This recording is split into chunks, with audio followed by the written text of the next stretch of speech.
Rehavako malala ho amin'ny tompo ho aminareo mandrakarivana ny fahasoavana sy ny fiadanana avy amin'Andriamanitra ray sy Jesoa Kristy tompontsika. Amen. Andriamanitra mifehy ny tontolo. Andriamanitra mifehy ny tontolo. Zany no tazantsika eto amin'ity mofonaina ity. Bokin'ny EKSODOSY toko 5 ny andininy 17 hatramin'ny 120. Andriamanitra mifehy ny tontolo. Tantarain'ny bokin'ny EKSODOSY amintsika eto ny fizotran'ireo loza 10 nahazo any Farao sy ny Egyptianina fahizay tany Egypta. Ary eto amin'ity mofinaina ity dia miresaka indrindra ny loza 7 dia ny nahatongava ny avandra izany.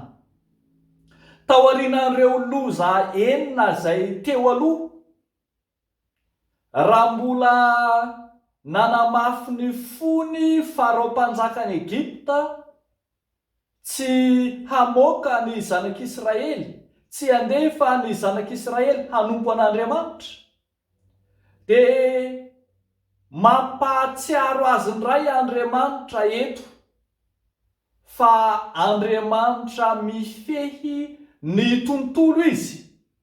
Izany fifehezan'Andriamanitra ny tontolo izany no nahafahana nanao ireo zava-mahagaga natao tamin'ny endrika loza nanjoan'ny Egypta, ireo lasa rehetra ireo loza 9 lasa ireo. Amin'ity 7 ity dia mbola ampahafantarina amin'ny Farao mpanjaka mafy fo fa an Jehovah ny tany sy izay rehetra eo aminy. Ny fandiniana no milaza fa karazana avandra mbola tsy nisy teo amin'ny tantara ity nisy tao Egypta ity.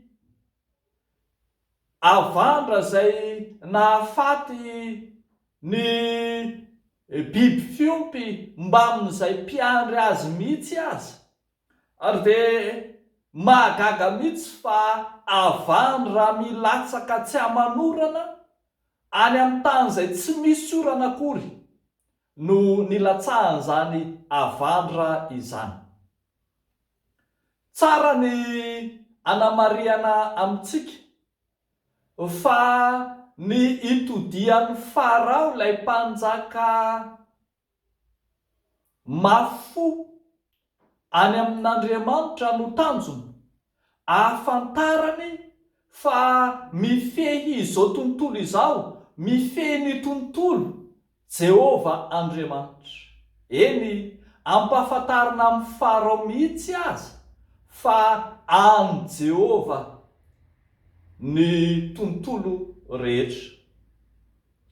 Eo amin'ny andininy 15 sy ny 16 dia mazava ny tanjon'Andriamanitra tamin'ny nandefasana ny havandra. Hoy ny voasoratra manao hoe ankehitriny, raha izay no naninditra ny tanako hamely ianao sy ny vahoakanao amin'ny areti-mandringana, dia efa fongotra tamin'ny tany ianao.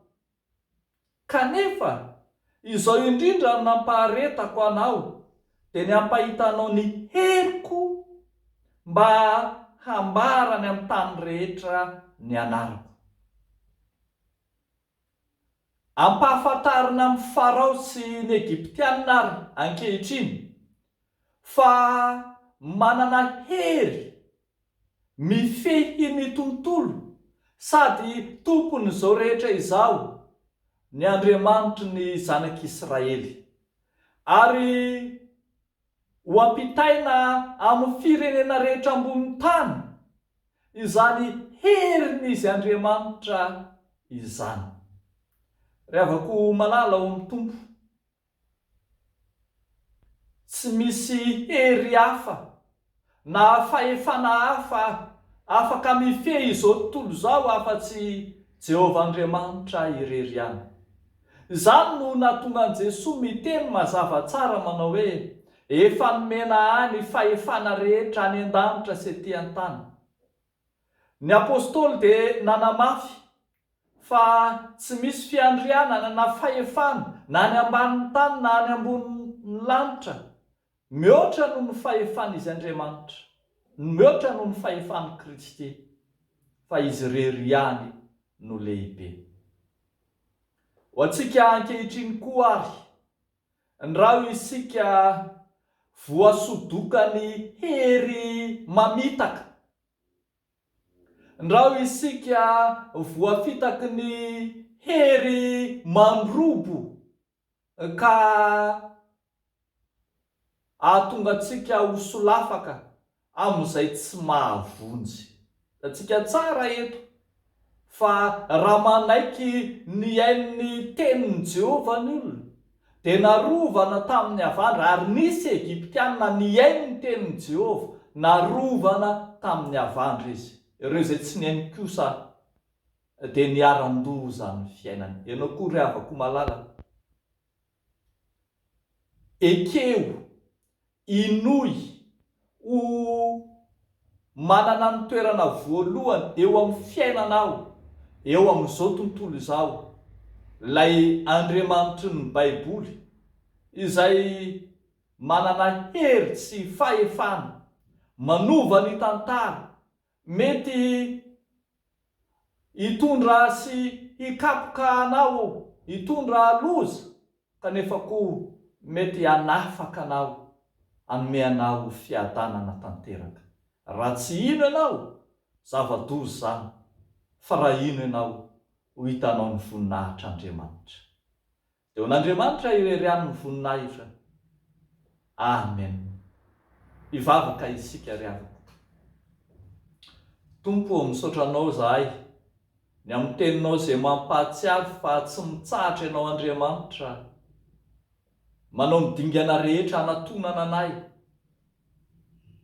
ahafahanay miverina aminao Andriamanitra ilay tompo sy mpamonjy ny fiainanay, eo anatrehan'ireo fizahan-toetra sy fakapanahy maro samihafa izay mahazo anay ka mitaona anay hiverina sy hikomy aminao Andriamanitra.